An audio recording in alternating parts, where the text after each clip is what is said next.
Welcome to the Let's Eat Grandma Career Warrior Podcast.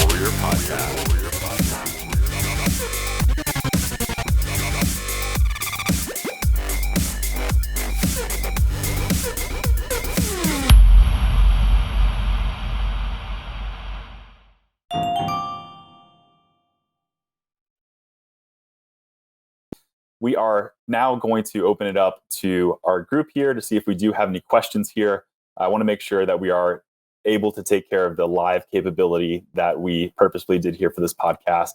So wanted to see here if, Daniel, if you had any questions or things like that, I would love to add you to the stream. Oh, here. Oh, hello. There I am. Hello. Hi there, Andrew. Hi, nice to see you. So, yeah, as Chris said, so I am here with the Austin Job Seekers Meetup group.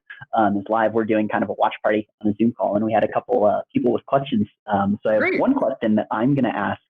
I have one of our friends, Merrick. I just sent him the invite link, so he'll be on to ask you in person in a second. But until then, I have one person who wanted me to ask a question on their behalf of you. So do you have any advice in all of the writing, all of the work that you've done with LinkedIn News? Do you have any advice for graduates of coding boot camps? I'm sure that's, maybe something you've interacted with before, maybe coding boot camps. So I think this is going to sound general advice, but I think a lot of people, they do coding boot camps or they do something like that and they expect it to sort of propel them. But it's never necessarily the school you went to, it's what you're going to do with that information. So I think it's important to showcase what you did, what you do, and what your expertise is. So just post about it. And so, if you're on social media, obviously, I think, people who go through coding boot camps are online. That tends to be, a preferred place for them to be. Make sure that you're writing about it. Make sure that you're commenting on things that are going on. One of the things about sort of the coding and software side of the world is that there is a ton of news. There's a ton of information that's always being published about it. So I think that, find things that align with the niche you want to go into, find things that are relevant to what you want to do, and make sure that you're making a voice for yourself. And, it doesn't just have to be on LinkedIn. I always tell journalists that I work with, if you want to go into a beat or you want to go into a specific area, tweet about what you're reading, post about it on Facebook, post about it on LinkedIn, share about it on LinkedIn, share your expertise. And then people will follow you eventually because they're going to say, hey, they're putting really insightful comments. So take what you know from your boot camp, take that new expertise, and show it off. I think that's usually one of the best pieces of advice for anyone. And I think people who have gone through coding boot camps and want to go into that profession, there's just so much information out there that you can sort of make yourself an authority on. Yeah. Awesome.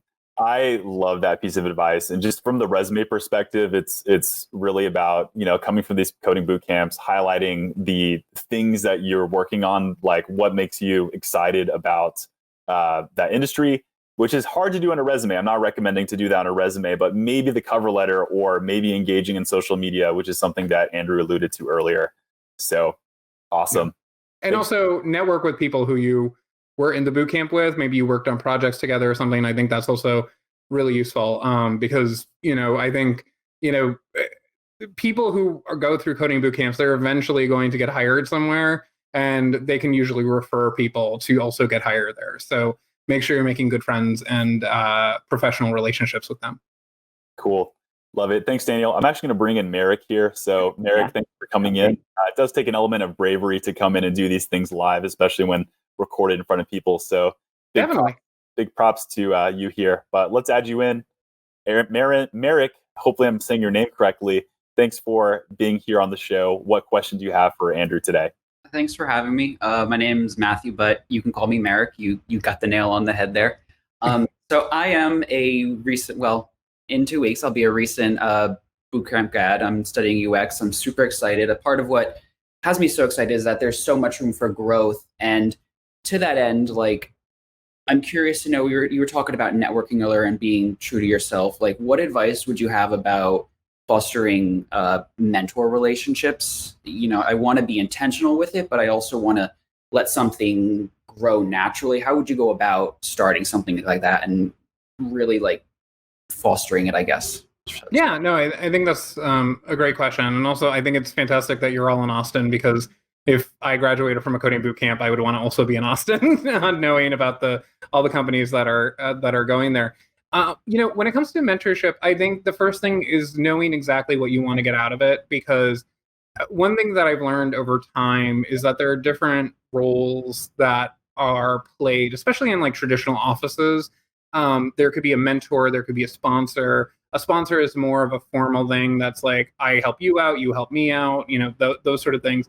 Whereas a mentor is more of that sort of guiding light. And sorry, there's a car going by my window right now, so that's the noise you hear. So I think the first thing is knowing what you want to get out of the relationship, and then also seek people out who you think would give you those attributes. And it's good to pick, I think, a few people, because it's not always going to work out. And if you've gone through like those weird mentoring programs where they match you with someone and they sort of hope for the best, those usually don't work out, I would say, in the majority of times. So pick a few people that you can see being your mentor and giving you those things that you want out of the relationship. And then just start with those small sort of informational interviews or informational meetings that we talked about. And then after a few meetings, you could sort of figure out which ones are going to be the people that you want to gravitate to and who you maybe have a more natural relationship with. And then the other person could still be part of your network, could be a great resource for you. But then, put your effort into the relationship with the person that you want to be your mentor. And at some point you might say, hey, listen, can you mentor me a little bit? And maybe we could set up, standing appointments. And then over time, I think that grows and that becomes organic. So it's a way to be strategic about it and also have the natural rhythm of a mentor relationship build on its own. Because I think I did that unintentionally, and I have a few good mentors that I got out of that process. So I think, combining the best of both worlds is probably the best path forward. Thank you so much. Of course, thanks for asking. Perfect. Thanks so much for joining, Matthew. I appreciate it. And sorry for calling you Merrick, but it's Merrick is actually a really cool name, so you can go by either one. Merrick's my name. Awesome. Thank you so much. So we have just 3 more questions here. Of course. Sorry for the folks who are commenting right now. If we do miss any of your questions, we will go back and answer. I know there's going to be some posted, but before I bring Daniel to speak on the Austin job seekers, their behalf for a second here, I just wanted to call out a question that Ryan had. He said, with regards to recruiters, is it worth reaching out directly via InMail or something similar to discuss a potential opportunity prior to applying? Or should the formal application always precede reaching out to a recruiter? So I think in Ryan's case, he's talking about the order of things. Do you have any recommendations for the ordering? I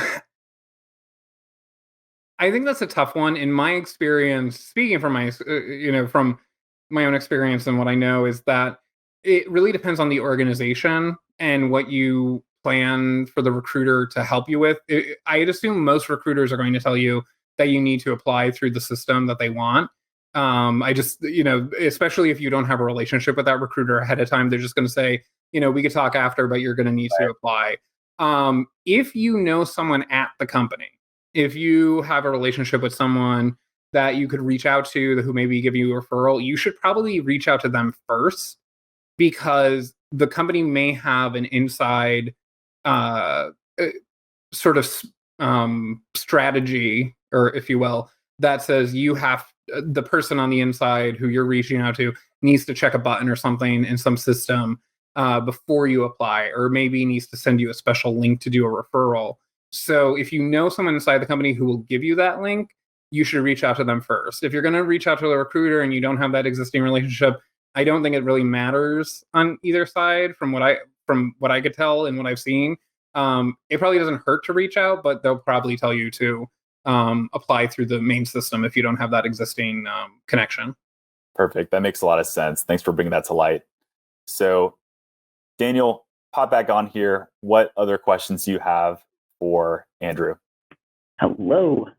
Thank you so much. So actually had a couple actually had a couple people. These questions were they just said that they're actually willing to come on live.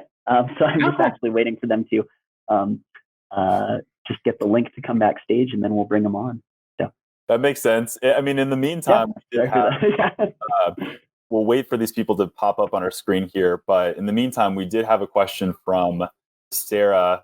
Sarah is actually one of them, I believe. Oh, really? So yeah, no, I don't believe it. Not for a second. Sure. We'll pop back to you in a second here, but we do have George coming in here. We'll welcome you to our LinkedIn live stage here to ask a question. Hello, how are you guys doing? Hello. Awesome talk. I learned quite a bit, so I really appreciate it. Yeah, I appreciate you watching.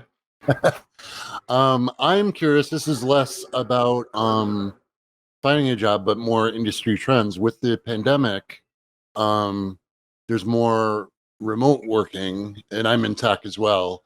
And I'm wondering how you see that lasting.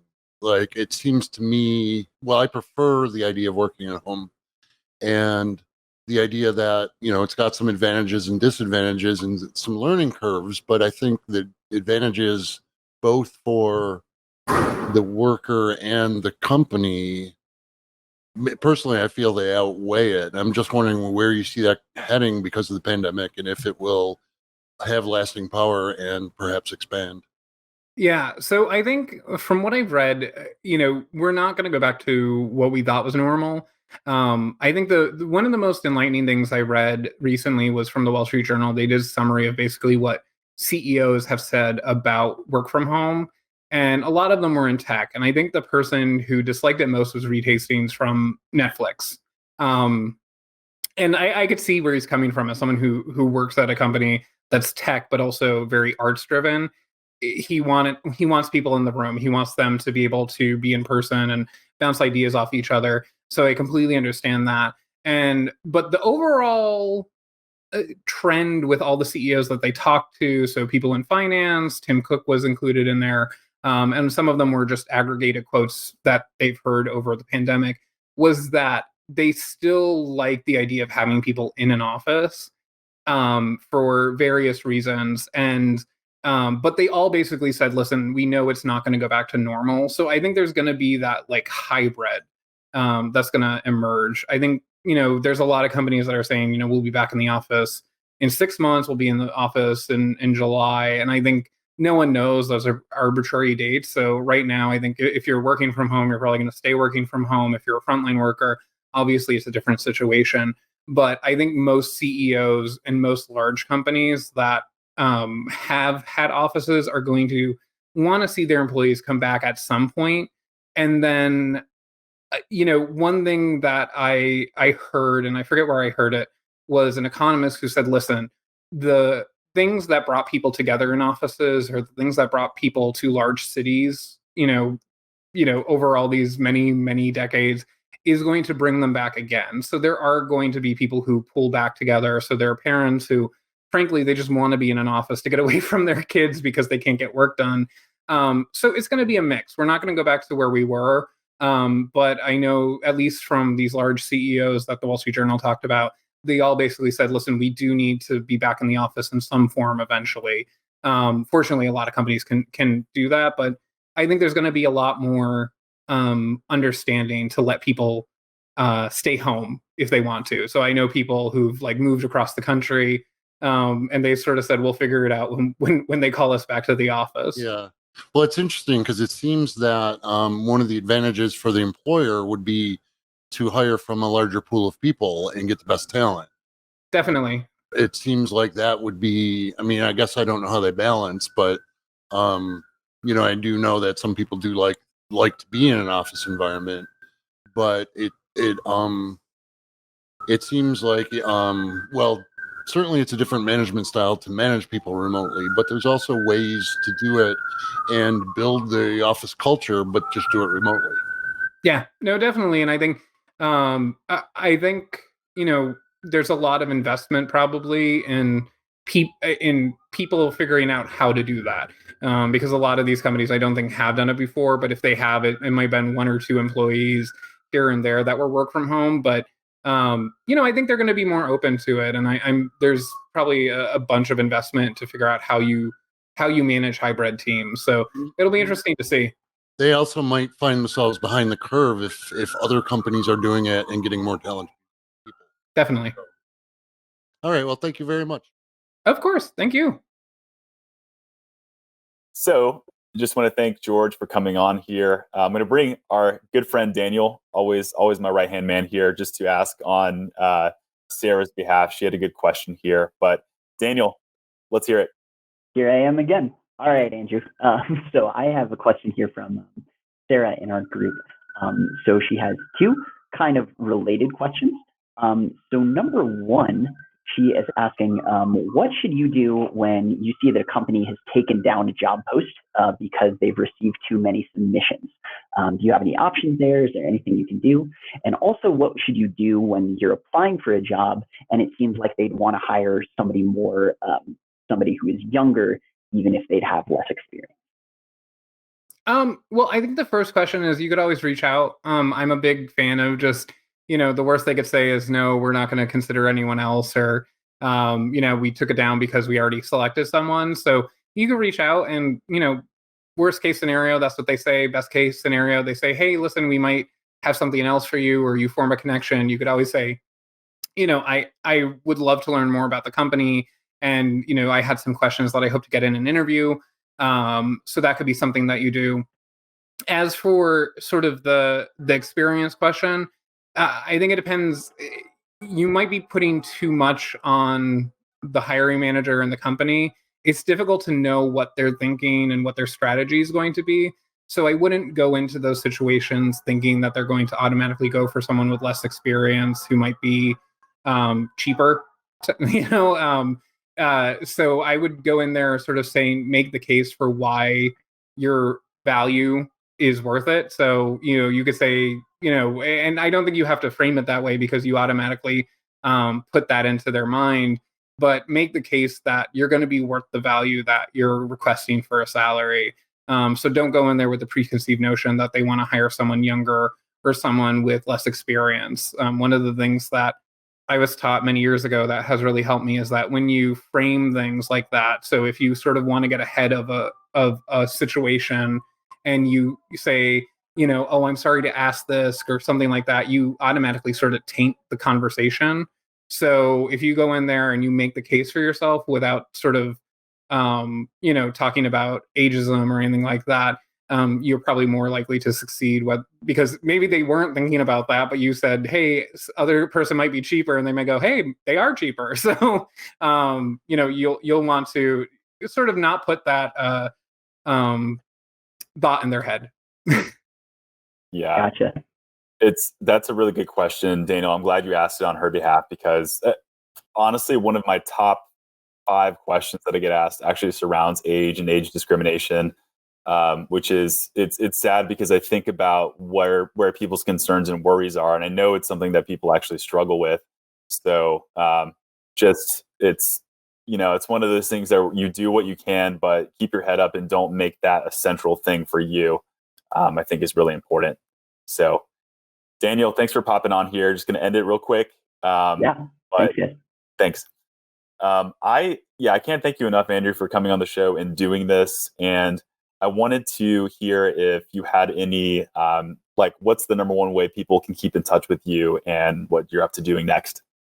So everyone can follow me on LinkedIn, obviously. So, just search for Andrew Seaman. Andrew, I might have my middle initial in there, M. But, you can find me, you follow me, you can follow Get Hired, and you can join me on my live conversations every Friday. If you're trying to get in touch with me, you can send me an email. My email inbox is sometimes a little bit of a mess, but if you tag me somewhere or you have a question, that sometimes gets through. And there's also an email, gethired@linkedin.com. That is sometimes easier to get me. So send a few messages to me and bear with me, and I'll try to get back to you as quickly as possible. Awesome. Well, thank you so much, Andrew. You're very gracious to give out the recommendation for people to get in touch with you that way. So thanks for just having a service heart and being there to help out our job seeker community. Of course. Thanks for having me. Perfect. You take care. You too. Perfect. So that concludes today's LinkedIn live stream / Career Warrior podcast episode. Thanks so much for tuning in today. We want to make these episodes as value packed as possible. So leave us a comment or shoot me a message yourself about what I can do to get you the content that you deserve, the best possible content. I will make sure to link Andrew's LinkedIn in the description of this podcast. If you are listening to the podcast or below, I want to make sure you're safe, whether you're jogging or driving. Just make sure you pull over and check out those links afterwards. But can't thank you all enough. Thanks so much for tuning in, and hopefully we'll see a lot more of these in the future. Take care.